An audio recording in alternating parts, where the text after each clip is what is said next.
He says he wants to kiss me all over. And here, of course, the message asking me not to go to the police. Quit sending me messages and I won't have a reason to be involved with the police. And neither will you. So 2018 is ending as it began, with me having to deal with the unknown caller at 559-790-5674 who just refuses to quit contacting me.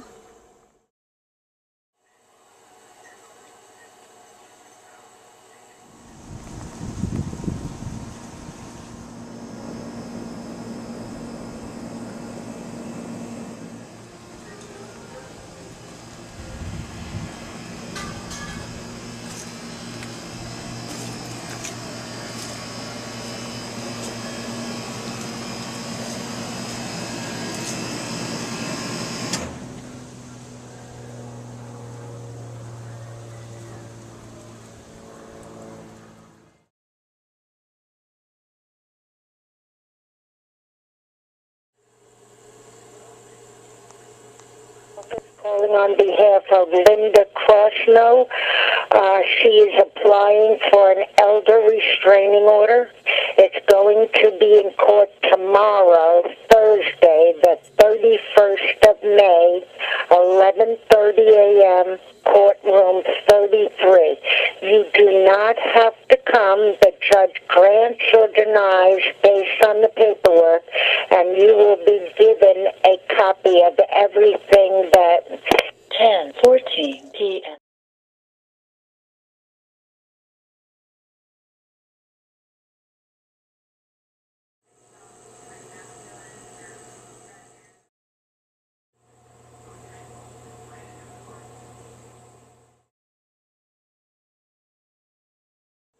And my neighbor, who just loves seeing me in a courtroom.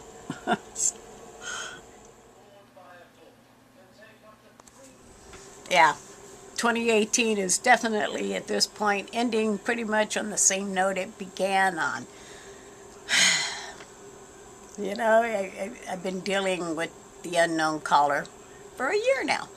And at this point in time, haven't been able to put an end to the calls and the text messages, even after getting a smartphone, because I guess there's apps out there that goes around those blocks. I don't know. I just know that I'm still waiting for that to come to an end.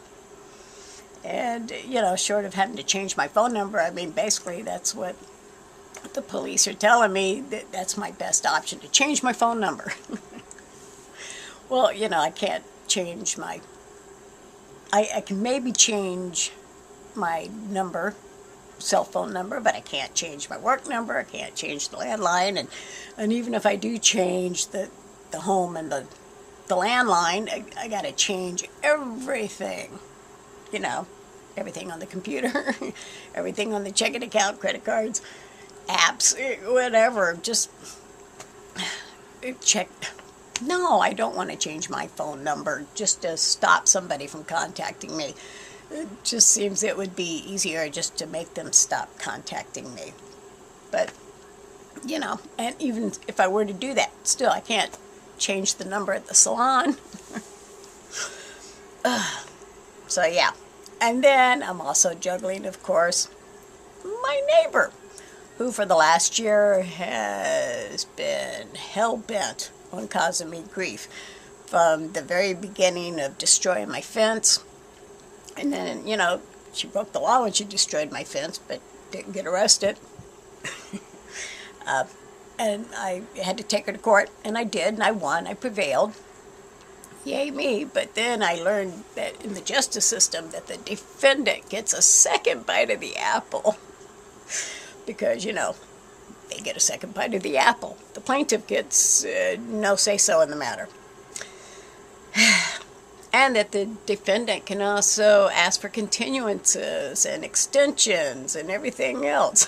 So that's led to like 10 court date appearances pretty much, because after that, you know, she filed for the appeal, And then she filed a restraining order based on elder abuse, stating that I had attacked her and she was in fear of her life. And then I had to abide by that restraining order until I could get into a courtroom and prove, or should I say disprove, all the false allegations. So I did disprove all the false allegations. The appeal that she filed on the fence situation, the judge claimed I was not able to prove my case because he didn't allow me to show any videos or pictures or anything of her destroying the fence. So, okay, I wasn't able to prove my case. But then she chose to gamble, double down, what have you, and claim I had attacked her. And she got that restraining order in hopes I would not show up to the appellate court date.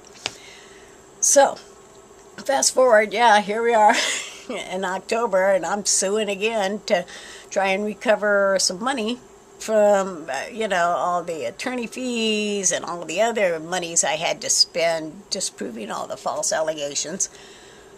I win. The judge did fantastic. This, I really felt like this is the only time during the whole year that the court system or the judges were able to get some truth to prevail. And he did great. He dissected that declaration she wrote, and the roommate wrote, and the grandson wrote, claiming what a bad person I was. But basically, again, breaking the law, committing penalty, or perjury under the penalty. And did she get arrested? No. And again, it falls on my shoulders as the victim, the plaintiff, to have to sue. So I sue, I won, and yet here I am at the end of the year. I still got the caller, unknown caller, Tristan, who has not been stopped. And I have another court date coming up at the beginning of 2019, the very first week. Yeah. 2018 has been a little rough on me between juggling the two people that have decided to, for some reason, just give me grief. And I still haven't figured out why my neighbor or the unknown caller has decided I'm the person they want to irritate. But, yeah. I'm ending 2018 pretty much the same way it began, juggling a couple of people that are not very nice and trying to keep them away from me.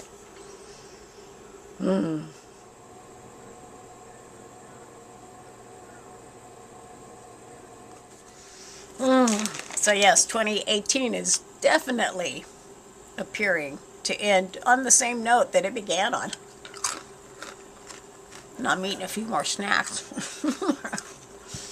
But no, I gotta be thankful, of course, for everything 2018 has afforded me, which is I haven't had to see the skin doctor this year.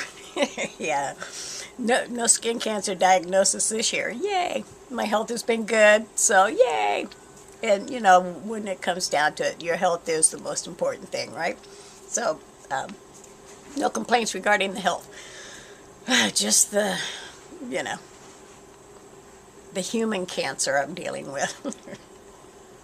Literally, it is like dealing with cancer, humans that are cancerous, because I got the neighbor, who has broken the law on more than one occasion against me, and the police will not arrest her no matter what.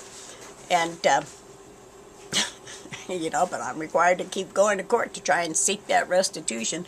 And even when I win, she can appeal.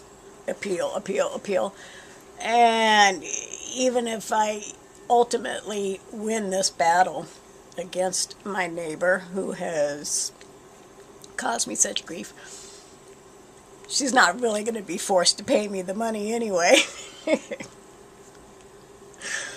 But on the other hand, I've got this caller who refuses to quit contacting me, who has even managed to go through apps and everything else to bypass the blocks. And the police, again, they're like, well, you can change your phone number.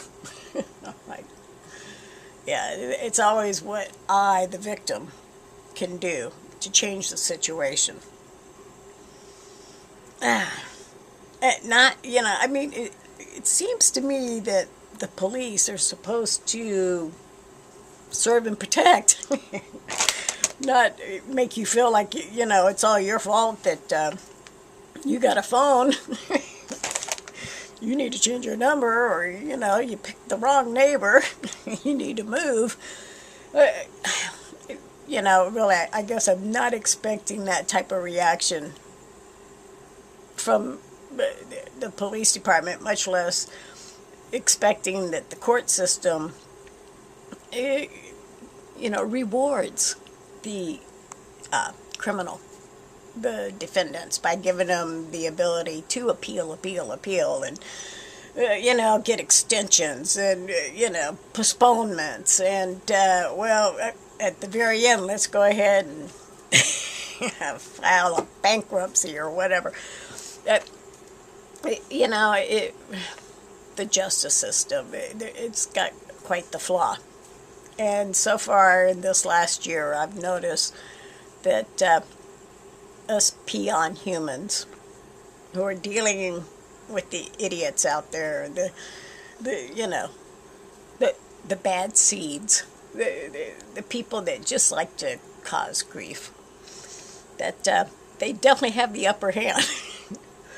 And at this point, it's just surviving whatever gets thrown in your lap. So, yeah, 2018. But thank God for my health, because it's helped me survive what's going on with my next-door neighbor and the unknown caller.